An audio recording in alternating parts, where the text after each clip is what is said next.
Olá, eu sou o João Vitor Xavier e o CNN Esportes SA está no ar. Toda semana, um entrevistado para falar do mundo dos esportes e do mundo dos negócios. Hoje eu recebo Amir Somogy, sócio fundador da Sports Value, empresa de marketing esportivo que vem estudando o mercado esportivo do Brasil, do mundo e essa realidade assustadora dos números do futebol. Boa noite, bem-vindo. Olá, João, obrigado mais uma vez pelo convite, uma honra estar aqui com você. Vamos conhecer um pouquinho mais o que está acontecendo dos números, dos valores, das valorizações desse mundo fantástico do futebol. Em campo, jogadores e técnicos buscam fazer valer os investimentos dos clubes. Fora das quatro linhas, cartolas e dirigentes correm para consertar erros do passado e desenvolver uma boa gestão e acabar com as dívidas. Em 2024, o Flamengo segue como o clube mais valioso do Brasil. E nenhum time se valorizou tanto quanto o Botafogo, campeão brasileiro e da Libertadores.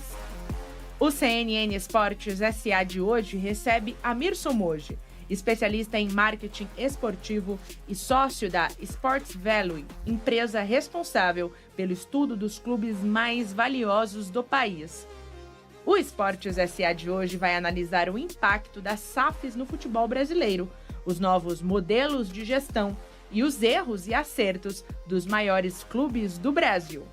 Tudo isso a partir de agora. E quando você esteve aqui a primeira vez, eu disse que teríamos que te ouvir todo ano, porque a cada ano vai mudando a realidade do futebol, os números vão mudando, os clubes vão mudando, alguns fazem o dever de casa muito bem feito, outros nem tanto, e essa realidade é muito dinâmica. O que mudou da última vez que você esteve aqui para essa realidade de momento, para os números desse ano? Pois é, João, muito interessante isso, porque o estudo do ano passado foi um estudo interessante por alguns vieses, mas não teve o grande impacto desse ano. Então, o estudo de 2024 do Valuation mostra que aquele modelo empresarial que todos sonhávamos, a chegada das empresas, investidores, mais dinheiro, mais investimento, mais mudanças estruturais nos clubes, não tinha acontecido. E esse ano, realmente, com a questão do Botafogo, Vasco da Gama, Cruzeiro, Bahia, foi uma realidade. Então, acho que o primeiro impacto, além de outras questões que a gente pode analisar, foi a chegada realmente com força da SAF. Já tinha o Atlético Mineiro, no ano passado o Atlético Mineiro apareceu muito bem no estudo, esse ano segue como um dos mais valiosos, mas na sequência você surge com novos investidores, dando um gás, na minha opinião, para o futebol brasileiro. Vamos passar pelos números que nós temos do seu estudo, aqueles que mais cresceram, aqueles que mais valorizaram. Está aí a lista do top 10 do futebol brasileiro. O Flamengo é o clube mais valioso do Brasil, vale quase 5 bilhões de reais. O Palmeiras é o segundo, 3,9 bi. Corinthians, o terceiro, 3,7. O Atlético, 3,4 bi.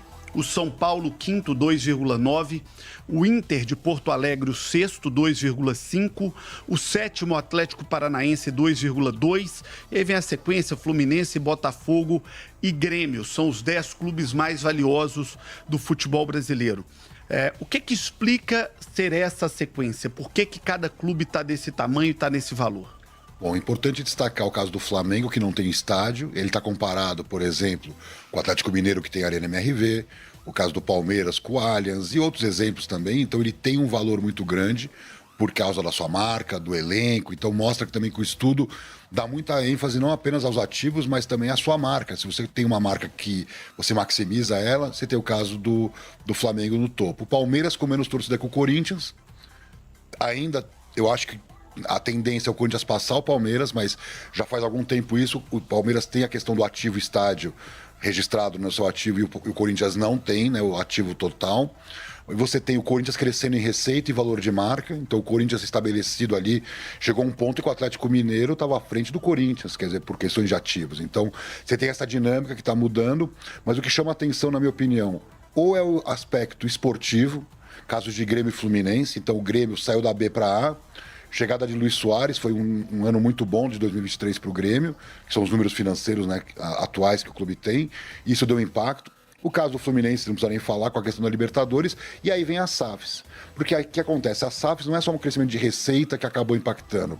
Investimento em elenco, é notório que o Botafogo foi o clube que mais investiu em jogadores, por exemplo, Você tem o Vasco da Gama com crescimento também de marca, o Bahia também, e o Cruzeiro, indiscutivelmente, um dos clubes que teve o maior crescimento percentual. Por quê? Porque vinha muito num ambiente intermediário, vamos dizer assim, o Cruzeiro com uma marca potentíssima, mas não maximizada, e com os investimentos, com a melhora no desempenho, você teve um ganho geral. Então, o que aconteceu com a SAFs é que não foi um aspecto isolado. Você teve um aspecto isolado, talvez, de um Botafogo já no ano passado ali, né, despontando, mas hoje não, é sistêmico. Você está vendo um crescimento desses clubes empresa como uma referência para o Brasil. Vamos para uma outra arte que nós temos, do crescimento das equipes, para analisar um pouquinho quem mais cresceu como valor, né? Quem mais agregou valor ao seu negócio no Brasil. O clube que mais cresceu foi o Botafogo, cresceu 210% em valor de mercado. O Criciúma havia crescido 150%. Acho que vem muito do acesso do Criciúma da Série B para a Série A, né? Porque você passa a ter uma cota de Série A, você passa a ter uma receita de Série A, deve ter um impacto grande agora com a volta à Série B. O Vasco também, que teve uma SAF, apesar de mal sucedida, teve algum aporte inicial. Vitória, Cruzeiro e Bahia. Então, dos 6 clubes que mais se valorizaram no futebol brasileiro, nós temos 4 que são frutos da Sociedade Anônima do Futebol, dessa legislação que mudou o futebol brasileiro. Queria sua avaliação, queria que você passasse um pouquinho por essa mudança tão significativa para esses clubes.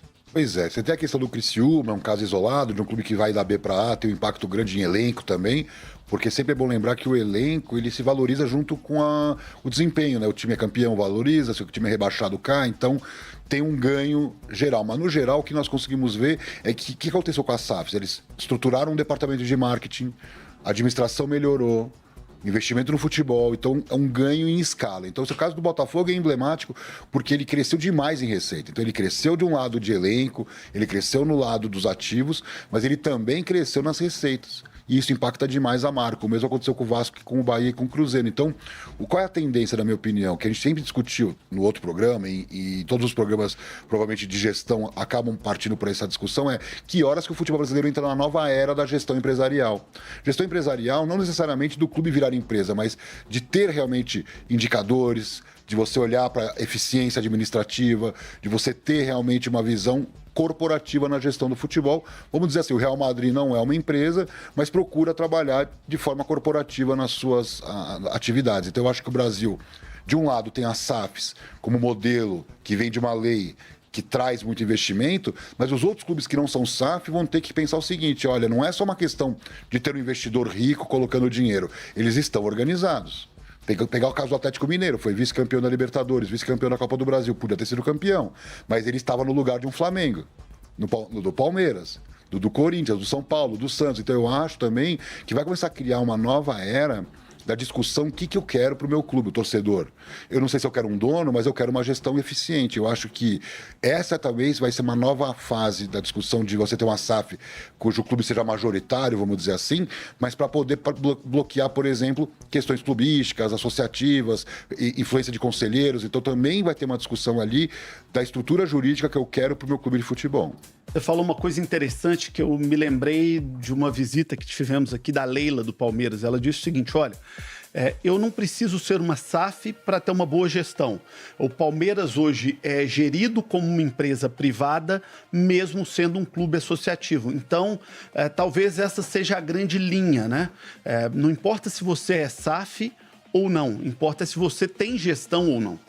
Sem sombra de dúvida, mas ela tem vários pontos frágeis ali. Por exemplo, ela é a dona da empresa que patrocina, ela assina o cheque de um lado e, como presidente, recebe o cheque do outro. Isso não passaria em compliance de empresa nenhuma. Então, a gente pode entrar no mérito também do seguinte: é um discurso legal porque o Palmeiras está sendo campeão. Se ele estivesse na segunda divisão, já teriam questionado. Então, o modelo associativo, ele se exauriu. Eu vejo as eleições do Flamengo aí, sem entrar no mérito quem ganhou, quem perdeu. O perfil oficial do clube sendo usado em campanha eleitoral, você entende? Então, eu acho que essa é uma discussão que nós temos que evoluir. Então, eu acho que o clube pode ser uma empresa sem necessariamente estar na mão de um investidor. Que nem o caso do John Textor, ele é muito parecido com o caso, por exemplo, do Abramovich no Chelsea, do fundo do Qatar no PSG, Abu Dhabi no Manchester City. Vem um cara com dinheiro, com visão, porque também tem que pensar o seguinte: o Textor é do futebol. Ele já tinha essa experiência, como também aconteceu com outros exemplos. Então eu acho que ele traz o dinheiro, traz a gestão, mas ele é o dono. Vamos dizer assim, o botafoguense está vamos supor, em grande amor eterno com o Textor. Lua de mel com o Textor, mas ele é o dono do clube. Vamos dizer o seguinte, é como o Abramovich no Chelsea, não tem a comunidade, o sócio. Então, para um Palmeiras, para um Flamengo, para um Corinthians, para um São Paulo, sempre vai esbarrar nisso. Então, eu acho que esse modelo empresarial, por exemplo, alemão, que a gente já até discutiu aqui, onde você tem um Bayern de Munique que é da comunidade, que é dos seus sócios, mas que abriu capital para que investidores, no caso, corporações, que é o que eles permitem, seja acionista. É como se o Itaú fosse acionista de um Corinthians, como se o Bradesco fosse acionista de um São Paulo. Então, isso é novo ainda, mas essa é a discussão que eu acho legal, porque foi o que você colocou, né, João? Não quero ser vendido, mas eu quero ser bem administrado. Vamos falar um pouquinho desse caso e dessa experiência do Botafogo, que é o clube que mais se valorizou no futebol brasileiro. E a tendência, quando estivermos aqui no final do ano que vem, fazendo essa avaliação, é que o Botafogo tenha se valorizado ainda mais. Não tenho a menor dúvida. Porque esses números de agora refletem um pouco o retrovisor, né? O que já passou. O Botafogo agora se classifica para o Mundial do meio do ano, para o Super Mundial, Recopa Sul-Americana, mais uma vez na Libertadores. Tem um pacote de premiação muito grande para o Botafogo pela conquista da Libertadores, pelo título brasileiro. O elenco se valoriza mais, vai ter mais bilheteria, vai ter mais gente no estádio, enfim. É todo um ciclo positivo criado pelo Botafogo. Como é que você avalia e o que os números dizem da SAF do Botafogo e desse novo momento do Botafogo? E o que todo mundo tem para aprender com o Botafogo nesse momento? Pois é, eu acho que tem muitas questões desse Botafogo. A primeira questão vamos voltar 2 anos nessa história, um clube que vivia uma situação dramática, economicamente ele estava praticamente em falência. Os indicadores deles sempre foram os piores por conta da dívida, sem ter uma receita muito alta. É sempre bom lembrar que o Botafogo, embora tenha uma dimensão nacional, não tem uma massa de torcedores como tem o Flamengo, então ele tem muito mais dificuldades. Aí veio um Textor, que comprou, vamos dizer assim, barato, uma marca valiosíssima, com muito potencial, mas que tinha suas limitações. E ele destravou esse Botafogo. Não foi campeão, talvez por detalhes, podemos discutir que o futebol tem essas coisas. Tanto o Atlético Mineiro quanto o Botafogo, eu fiz um post no X falando isso, embora eles estejam gastando muito para a sua realidade, gastando muito pouco em relação aos seus concorrentes. E continuou esse ano, né? E continuou. Se analisarmos a folha, o custo ano do Flamengo, é muito maior, talvez a soma de Atlético e Botafogo. É isso. Então, assim, o que está acontecendo?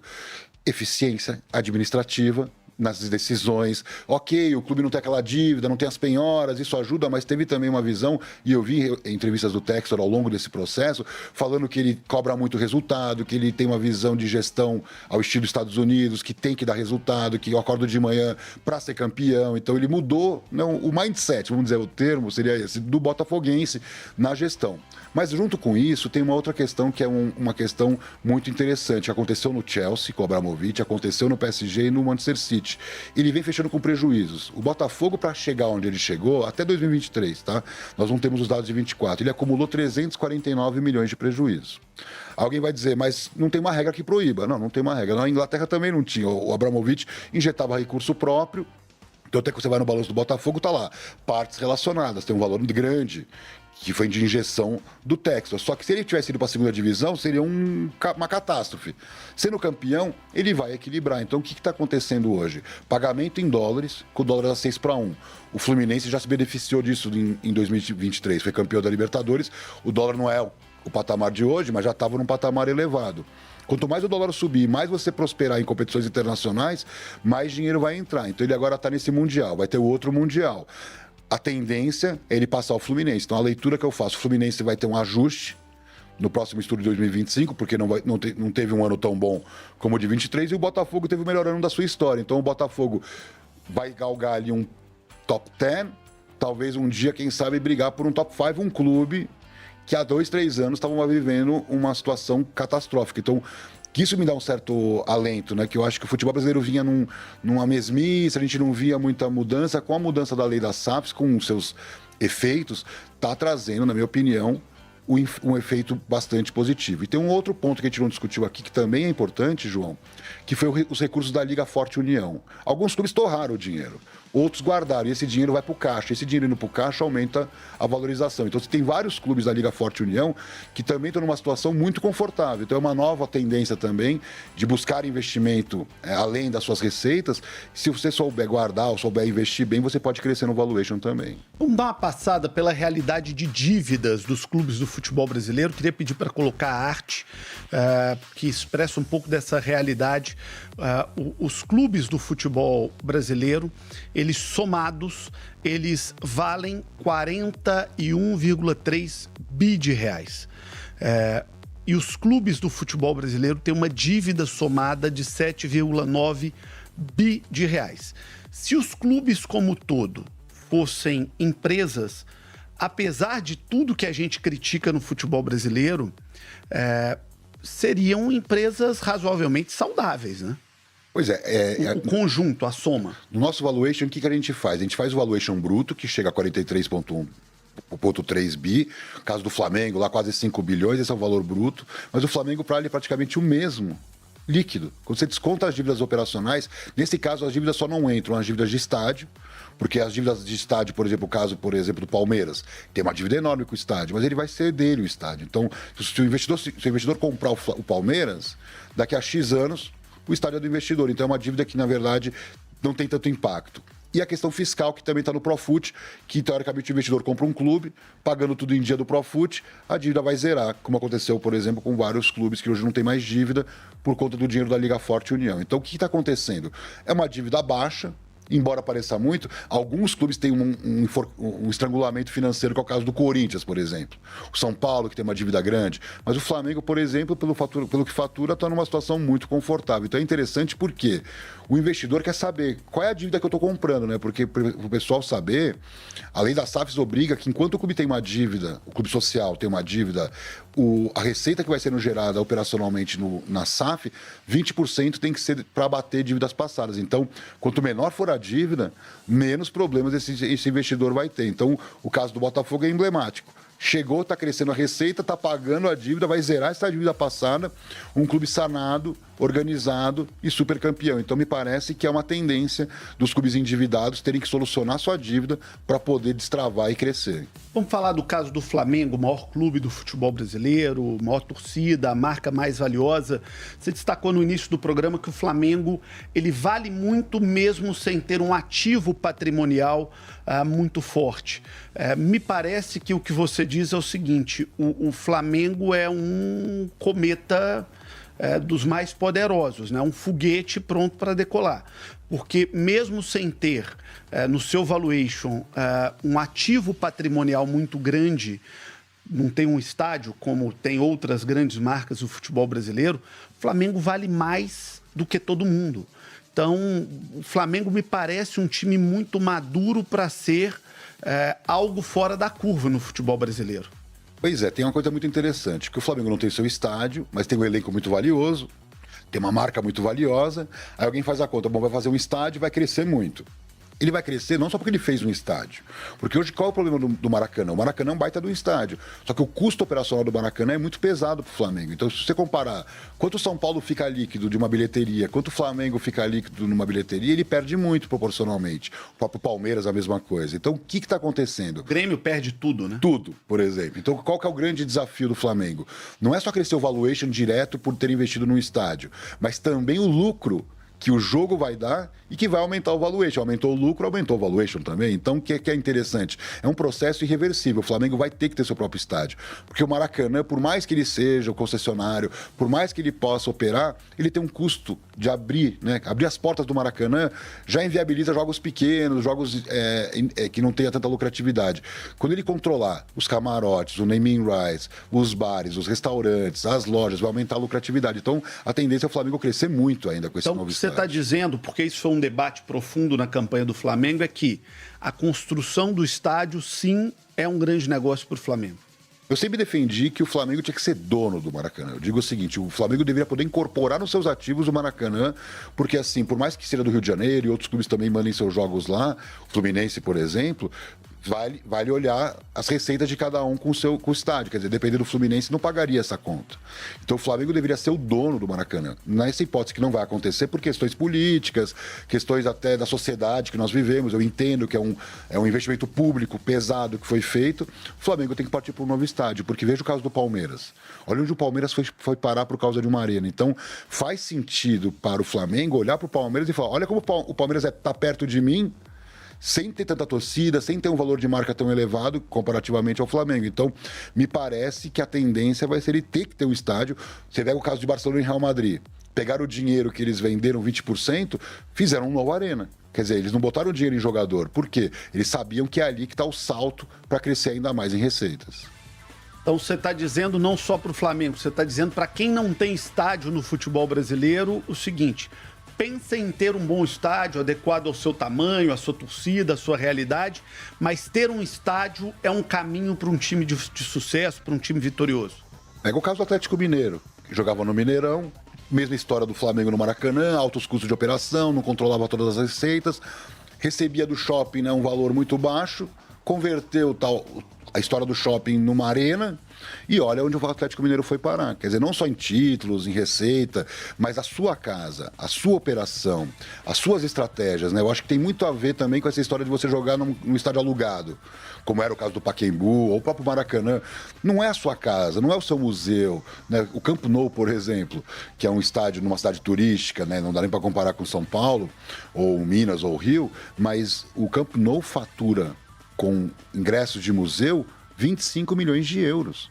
Só de entrada de turistas visitando loja, museu. Quer dizer, então, essa é a diferença. Não é só a questão da operação do jogo, que é super importante, mas todo esse complexo de entretenimento e turismo que você pode criar em torno da sua marca, que só sendo dono, você vai poder controlar todas essas receitas. Então, é fundamental. Você pega o caso do Santos, o Vasco, o próprio Curitiba, que estão jogando em estádios obsoletos, vamos dizer assim, e outros clubes como Fortaleza, Ceará, que jogam em estádios públicos, que não são dele, também ele faz um faturamento enorme com sócio torcedor, bilheteria, mas muito aquém do que poderia se o estádio fosse de sua propriedade. Vamos falar então de outro gigante passando também por essa questão do estádio, que é o caso do Corinthians. Você defendeu agora a importância do estádio, a importância de ter a casa própria, da geração de receitas para isso, mas tem que tomar muito cuidado em como fazer também. O Corinthians, por exemplo, vive um drama nesse momento, né? A torcida fazendo vaquinha e fazendo um gesto lindo que a torcida do Corinthians está fazendo, é algo inacreditável. É impressionante. Né? É impressionante o que a torcida do Corinthians está fazendo, mas a torcida do Corinthians está resolvendo um erro que não foi criado pela torcida do Corinthians e pagando uma conta que não foi criada pela torcida do Corinthians. Essa linha também é muito tênue, né? Pois é, eu acho que esse é um baita tema. Porque o que acontece? Tem vários exemplos pelo mundo de clubes que quitaram seu estádio. O caso do Bayern de Munique, por exemplo. Construiu do zero o Allianz e ele quitou, porque a Alemanha, é Bayern de Munique, modelo de gestão. Então, deu um salto de crescimento graças ao estádio. Então, ele não se enforcou com o estádio. O Corinthians resolveu. Se ele tivesse feito um estádio de 400 milhões à época, e não de 1 bi, talvez... mas eu quero ser sede da Copa do Mundo, aquela história toda. Mas o Corinthians não tinha dinheiro para construir um estádio de 1 bilhão. O naming rights vai pagar, é tudo muito simplificado. Então, na época, eu critiquei muito a gestão corintiana, porque o Palmeiras estava tomando uma atitude, o Grêmio estava tomando uma atitude, o Inter estava tomando uma atitude, que buscavam o quê?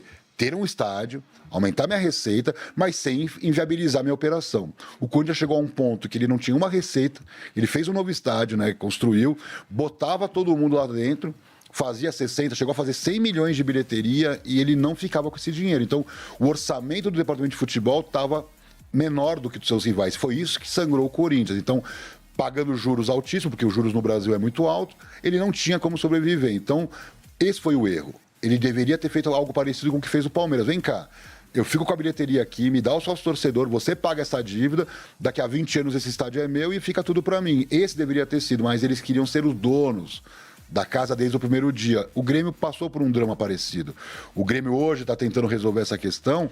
O drama do Grêmio, eu até mudaria o tempo. Não passou, o Grêmio ainda passa, né? Passa muito. A situação do Grêmio, recebemos aqui o presidente do Grêmio, é complexa. O Grêmio não tem R$1 da receita do estádio. Ele leva o torcedor e não fica com nada do dinheiro. E ainda paga uma parte como custo para o sócio poder passar na catraca. Quer dizer, ele tem um custo. vamos supor, o sócio-torcedor líquido dele podia ser maior se ele tivesse uma outra negociação de arena. Então, o que acontece? Erros do passado, tem nada a ver com o presidente do Grêmio da atualidade, ele está tentando resolver, mas erros do passado, o Conselho Deliberativo, o Conselho Fiscal... Há travas que você poderia ter feito. Falar o seguinte, eu quero ficar com a bilheteria. Então, assim, a bilheteria e o sócio-torcedor é meu, você faz shows, camarotes, naming rights, como foi o caso do Palmeiras, né? Que tem suas brigas com a W Torre, inclusive. Não está também um mar de rosas, vamos dizer assim, mas o Palmeiras se alavancou. Decisões bem acertadas que alavancou. Então, tanto o Grêmio quanto o Corinthians tomaram decisões equivocadas e é interessante que o estudo do valuation, ele não é um ranking financeiro que depende de um ano só do clube. São decisões de passado que vão impactando. Então, como eu falei o caso do Atlético Mineiro, super valioso, porque tomou uma decisão acertada de ter uma arena, converter shopping em arena. O Corinthians preferiu o quê, João? Pagar juros bancários ao invés de ser dono da receita. O Atlético subiu sua receita de operação no estádio de 40% a 45% para 80% a 85%. Imagina o impacto disso a longo prazo. E para um clube, é sempre bom lembrar o seguinte, o Corinthians, o Flamengo, até o Palmeiras, que tem uma grande torcida, nacionalmente falando, podem se dar o luxo de errar. O que eu sempre tenho dito, sempre falo isso, Cruzeiro, Atlético, Grêmio, Inter, Santos, não podem ficar errando sucessivamente, porque fica complicado a competição. Então eu acho, sem querer, que não é uma questão de tamanho de torcida nem nada, mas o Corinthians tem agora essa chance de fazer a vaquinha. Que clube pode fazer isso? Poucos no Brasil talvez conquistassem tantos milhões tão rapidamente pela massa de torcedores, ou o impacto que tem na mídia. A paixão da torcida, né? A paixão da torcida. Então eu acho que tem uma questão ali de você fazer uma gestão cada vez mais eficiente para competir em pé de igualdade, que é o que eu falei do Botafogo. O Botafogo com orçamento metade do Flamengo, chegou mais longe. Então, isso também é eficiência. Eu acho que esses clubes que têm 2% da torcida, 3% da torcida, 4% da torcida, não podem abrir mão da receita de bilheteria, que foi o que aconteceu com o Grêmio, né, João? O Grêmio abriu mão de uma receita garantida que ele tinha no Olímpico por um sonho de fazer lucro, tal, não rolou. E hoje ele tem, na minha conta, pelo menos uns 60 milhões de reais a menos de orçamento no futebol que ele poderia usar, e o Corinthians 100 milhões a menos. Eu sou um crítico dos campeonatos estaduais há muitos anos, mas outro dia eu ouvi aqui, nessa mesma bancada do presidente da Federação Paulista, algo que me fez refletir. Ele falou, olha, num país continental como o nosso, é importante o torcedor ter alegria, o torcedor gritar campeão, e isso só será possível para algumas equipes daqui para frente com o campeonato estadual e, eventualmente, numa Copa. Então, talvez esse caminho de entender que o brasileiro vai ser cada vez mais raro, mas que o time vai beliscar o campeonato estadual, que o time, hora ou outra, vai ganhar uma Copa do Brasil, uma Sul-Americana, vai chegar longe numa Libertadores, talvez nós tenhamos que nos acostumar com uma outra realidade do futebol brasileiro, né? O problema, eu sou o maior crítico, talvez. Se você é crítico, eu sou o maior crítico dos estaduais. Essa visão é uma visão limitada no sentido de que quem é campeão estadual quase sempre é o mesmo que é o campeão brasileiro, é o Palmeiras, é o Flamengo, é o Botafogo. Não me consta que o Bom Sucesso é campeão carioca, né? Não me consta que o Ituano como é que fala? Colocando mil taças do estadual. Então, assim, essa é uma questão. E tem uma outra questão que são dados do Ibope, que o estadual é a 5ª competição que o torcedor dá mais valor. Então, por mais que ele seja campeão, no mês seguinte ele já nem lembra mais. E aí o estadual, ele implode a temporada, que o presidente da federação não vai falar, mas eu falo. Ele implode a temporada, pede impeachment de presidente, demite treinador, jogador tá contundido, torcida tá estressada em abril. E o campeonato que vale vai até dezembro. Então, será que com mais dinheiro no Brasileirão? Porque a minha conta é a seguinte, todo mundo fala o paulista paga muito. Vamos lá, o paulista paga por mês um valor irrisório em relação ao que acontece a partir de abril a maio com o Brasileirão. Será que tivesse mais dinheiro na conta desses clubes desde fevereiro até dezembro, não daria para ter sido campeão brasileiro? Então, será que o Fortaleza, em vez de ganhar uma miséria lá no estadual dele, tivesse ganhando mais de fevereiro até abril, será que ele não seria campeão? Então, a minha pergunta é sempre essa, porque, por exemplo, o Palmeiras, ele cai 3 vezes a receita dele de TV durante o estadual, e o Palmeiras é o que mais ganha, né, que foi campeão. Então, eu fico pensando, será que vale a pena manter o estadual para time de elite? Então, assim, time que está na Libertadores, time que está jogando Copa do Brasil, está com um início de ano muito conturbado, por essa discussão que acaba, é só pegar a história, quantos times do interior são campeões estaduais. Então, se essa é a discussão, vamos fazer um Brasileirão, por exemplo, de Série B, Série C, pô, o cara é campeão da Série C. e fazer disso um grande valor, da Série D, fazer a Série E, a Série F, como é na Europa, onde você não tem essa regionalização. Por quê? Porque o jogo que vale é você também poder ter um orçamento, né, João? Por exemplo, quantos times desse Brasil todo jogam 3 meses no ano? Entendeu? Por conta dessa questão do estadual. E se tivesse uma CBF botando dinheiro, a CBF tem mais de 1 bi em caixa. E agora com esse contrato da Nike vai entrar mais dinheiro ainda. Quer dizer, por que não ter uma competição de Série C, Série D, Série E transmitida, com bons patrocínios, com grande impacto econômico? Então eu sempre vou discutir esse discurso raso dos nossos dirigentes para se perpetuar no modelo atual versus um modelo pensado economicamente, porque você imagina um clube que, em vez de jogar 3 meses por ano, jogasse 10 meses no ano. Então imagina o impacto na renda dos jogadores, no marketing, nas receitas do próprio clube, no impacto na sua cidade. Então é uma discussão profunda, porque eu sei que na mudança o impacto vai ser maior para todos, não apenas para o Flamengo, para o Palmeiras. Na hora que um time para de jogar 3 meses e joga 10 meses, o impacto na vida desse clube é enorme. Tá na hora do Giro SA, as notícias do esporte no Brasil e no mundo, no oferecimento de Gerdau. O futuro se molda. Vamos lá.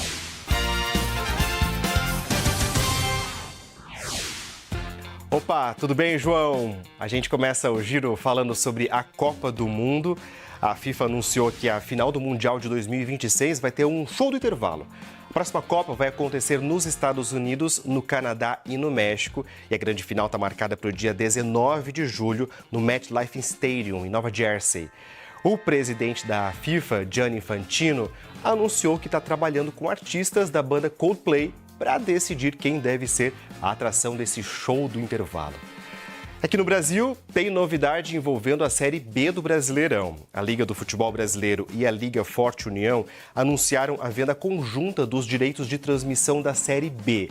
Essa vai ser a primeira negociação unificada entre os blocos. Existe, inclusive, a possibilidade da venda ser feita em 2 ou 3 pacotes. E aí a gente lembra que os principais clubes brasileiros estão divididos entre a Libra e também a LFU. E tem lenda do tênis se aventurando no basquete, só que fora das quadras. Serena Williams se tornou coproprietária da Toronto Tempo, que é a nova franquia da WNBA. A equipe de Toronto vai ser a primeira canadense a disputar a Liga Feminina de Basquete dos Estados Unidos, com estreia prevista para 2026. Serena Williams já é conhecido por investir no mundo dos esportes, com participação em clubes de futebol feminino e também de golfe. É isso aí, João. Volto com você com mais do CNN Esportes SA.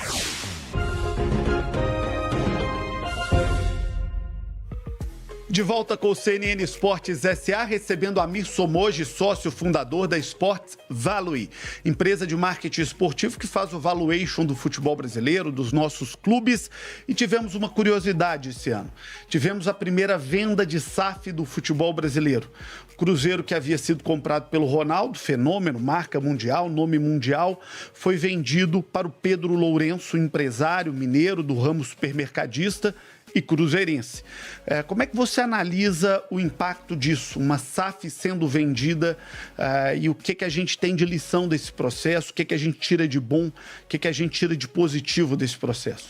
Pois é, João, esse é um motivo que eu acho que vale a pena a gente olhar com muito detalhe pelo seguinte: o Ronaldo comprou, como o caso do Textor, um clube em situação financeira dramática, organizou, valorizou, mas percebeu, na minha opinião, isso é a minha leitura externa, de que para competir no nível que o Flamengo está gastando, que o próprio Botafogo está investindo, o próprio rival Atlético Mineiro, né, que tem sempre uma pressão local ali, que ele tem que estar no mesmo nível ou lutando. Eu acho que ele percebeu que era a hora de sair, ele como investidor. E isso traz um fator muito interessante, porque essa valorização vem também depois da aquisição. Quer dizer, o novo investidor coloca mais dinheiro, investe mais, monta um time competitivo, vamos dizer assim, chega do pior momento que o clube viveu há 2 anos para uma final de Sul-Americana, podia ter ganho, questões de futebol, sempre lembrar esse processo. Então eu acho muito interessante que esse buyout, que eles chamam de a venda, é muito comum no mundo do esporte. Vamos dar um exemplo. O Manchester City, que é de um grupo bilionário de Abu Dhabi. Tem 2 investidores externos, um chinês e um americano, compraram um pedaço do clube. Então, vamos supor que o Ronaldo não tivesse dinheiro, ele poderia também ter feito esse movimento, mas ele viu que era mais interessante entregar para um homem mais rico, local, vamos dizer assim, o Ronaldo é um homem do mundo, está aí em casa por tudo quanto é canto, talvez não pudesse dar sua dedicação, e esse torcedor, né, apaixonado, que é o investidor, querendo colocar o Cruzeiro num patamar superior. Vamos dizer que o Textor foi abraçado pela torcida.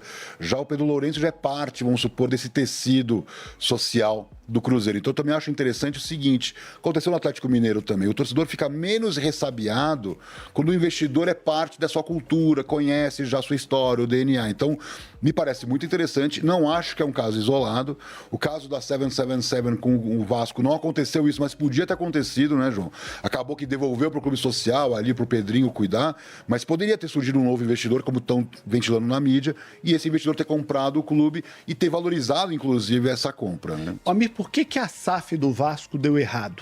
O que aconteceu ali? Onde foi o erro? Onde o Vasco errou a mão? O Vasco errou, o Curitiba parece que ainda não engrenou o processo, ainda não deu certo. Vamos analisar esses casos, agora já com um amadurecimento um pouco maior, daqueles casos que ainda não deram certo no futebol brasileiro. Pois é, eu acho que a questão do Vasco, ele escolheu o investidor correto. Vamos lá, o Textor era um homem do futebol, tinha muito dinheiro. 777 também tinha ações de clubes, só que ele levou um grande problema para dentro do Vasco, que foi a questão do Everton. O Everton, um clube que foi comprado também pelo investidor e que deu muito problema para o investidor do ponto de vista financeiro. Além de outros problemas que esse investidor teve nos Estados Unidos, quer dizer, então, um investidor que parecia perfeito se transformou numa catástrofe. Perdeu a capacidade de investimento, seria isso? No momento mais importante, quer dizer, o Vasco da Gama começa com grandes investimentos, esse grupo investidor sofre os seus abalos pelo mundo, quer dizer, não é culpa do Vasco. O Vasco, na verdade, precisando de mais investimento, precisando crescer mais. Então, acho que isso também serve de um exemplo do seguinte, vamos analisar direito quem são esses investidores. Por exemplo, o Textor está comprando o Lyon. Então, hoje, a galinha dos ovos de ouro do Eagle Group é o Botafogo de futebol e regatas. Quer dizer, olha que maluquice, né? Então, não é o grande Lyon, que foi super campeão francês, e agora é o grande Botafogo. Então, me parece que analisar direito também como vai se dar esse processo de investimentos. Então, olha, não estou preocupado com seus problemas lá no Lyon. Continua botando dinheiro no meu Botafogo. Então, esse processo que tem que ser conduzido, na minha opinião, pelo Conselho Deliberativo e Conselho Fiscal na mudança. Quero carimbar um dinheiro, quanto dinheiro você vai colocar, de que forma você vai fazer, quais são as regras dessa transição, porque não pode deixar na mão do investidor, deu errado, e o Vasco, de repente, podia ter sido rebaixado, vamos dizer assim, num momento muito específico. Para fechar, você falou muito sobre a chegada desse grande dinheiro no futebol mundial, do Manchester City, de PSG, dessas grandes marcas do mundo. O que falta para esse grande dinheiro mundial chegar aqui? Nós até hoje não tivemos um grande investidor, fundo saudita, fundo de Emirados Árabes. Tivemos investimentos internacionais pontuais, como o Textor no Botafogo, o 777 no Vasco, mas, convenhamos, não são os maiores grupos investidores do esporte mundial. O que está faltando para essa turma chegar aqui? E quando ela chegará? E como ela chegará? Eu acho que tem várias questões aí, várias camadas. Você pega, por exemplo, o Grupo City, que é muito importante, comprou o Bahia, que tem sua importância, mas não é um clube do centro, do Rio-São Paulo, um dos maiores faturamentos. Tanto é que o Bahia, a torcida do Bahia estava criando ali uma expectativa que ia ser campeão brasileiro e ficou em oitavo, se não estou enganado, nessa zona intermediária. Então, não é fácil o futebol brasileiro, né? Por um outro lado, não é só dinheiro. Não acho que foi só o dinheiro do Textor que fez o Botafogo campeão. É o projeto dessa reestruturação administrativa, financeira, econômica e marketing que acabou com... E desportiva. E principalmente desportiva, que acabou gerando esse resultado. Então, eu acho que, primeiro, o futebol brasileiro é muito doméstico. Então, quem olha, o investidor é estrangeiro, ele está acostumado a ligar na CNN e ver notícias da Premier League, da La Liga, da NBA. Então, para eles, essas são as ligas top, né? O fato do câmbio a 6-1, ele ajuda a atrair investidor estrangeiro ou ele atrapalha? Tentar explicar aqui. Ajuda pelo seguinte, porque o cara bota um dinheiro, vale muito mais aqui. Mas o atrapalha porque ele também vai faturar em real. E isso talvez dificulte para o retorno do dinheiro dele, né? Essa que devia ser a jogada, não só da CBF, que na minha opinião a CBF é a única culpada, porque ela é a dona da competição, mas essa visão doméstica da administração do futebol brasileiro, olhando só para o doméstico. Então, por exemplo, ele podia comprar por 6-1 um clube baratíssimo, e se metade do faturamento da TV viesse do exterior, como é na Premier League, faturaria em dólares, em euros, então ele estaria contando o euro, né? Quer dizer, ele estaria comprando barato e vendendo caro. Só que... Então o que você está dizendo é o seguinte, essa realidade só mudará quando o futebol brasileiro for vendido de maneira mais competente lá fora. Eu não tenho dúvida, porque, por exemplo, vamos lá, eu falo isso sem o menor pudor. O Barcelona, ele é menor que boa parte desses clubes todos que nós listamos aqui, na Espanha. O Barcelona tem 300 milhões de fãs no mundo. Uma apresentação que ele fez em Nova York, ele se apresenta como o clube mais global, com mais torcida. Então, se ele fala assim, não, eu sou o clube da Catalunha, minhas raízes, 7 milhões de torcedores, ninguém ia pagar por esse clube, né? Então, nós temos que dar esse passo porque... Sempre eu escutei isso. Não, mas o Brasil tem que olhar para dentro. Não, não tem que olhar para dentro. Tem que olhar para fora, porque o mundo é global. Então, por exemplo, se a Liga Brasileira tivesse bombando, vamos dizer assim, a Liga Brasileira, com direitos na Malásia, nos Estados Unidos, na Tailândia, na Austrália, com certeza esses clubes estariam muito mais valiosos. Então, hoje, 53% da receita da Premier League vem do mercado internacional, por isso que eles são tão ricos, enquanto que o Brasil praticamente é zero. Então, eu acho que tem um grande desafio nosso de ter essa ambição global. Eu sempre falo, boa administração, ambição global, faria do futebol brasileiro, não vou dizer top 1, porque é quase impossível, já é a Premier League, mas disputar com a Série A italiana, sim, passar a Liga Francesa. Hoje, a MLS, que não tem importância nenhuma globalmente, tem um valuation de 20 bi de dólares e nós temos um valuation de 7,4 bi de dólares. Então, a gente tem que dar esse salto, porque, por exemplo, hoje, as ligas americanas, que são globais, pega a NBA. A NBA sofre nos Estados Unidos com baixas audiências e está bombando nos mercados emergentes, China, Brasil, mesmo na Europa, e é isso que está pagando essa conta tão elevada. Então, esse é o processo, na minha opinião, de crescimento que nós vamos ter que dar, senão nosso crescimento sempre vai ser orientado ao mercado doméstico, com poucas receitas em dólares, depende do desempenho, aí vai. Sou campeão da Libertadores, fatura em dólares, mas o cara que não chegou na Libertadores nunca vai entrar, né, uma verdinha nessa conta. Então, eu acho que esse talvez seja o salto que falta ao Brasil, dessa visão de ser global, como as outras ligas conseguiram, e aumentar o valor do seu negócio. Amir, obrigado pela entrevista. Já vamos repetir o que combinamos ano passado. No final do ano que vem, espero aqui para a gente fazer outro balanço da temporada, ver quem subiu, quem caiu, quem melhorou, quem piorou. É muito legal esse estudo da Sport Value e acho que colabora muito com esse mercado do futebol brasileiro. Muito obrigado. Eu que agradeço, João. Obrigado mesmo. Muito obrigado a você. O CNN Esportes SA teve o oferecimento de Gerdau. O futuro se molda. Um abraço e até mais.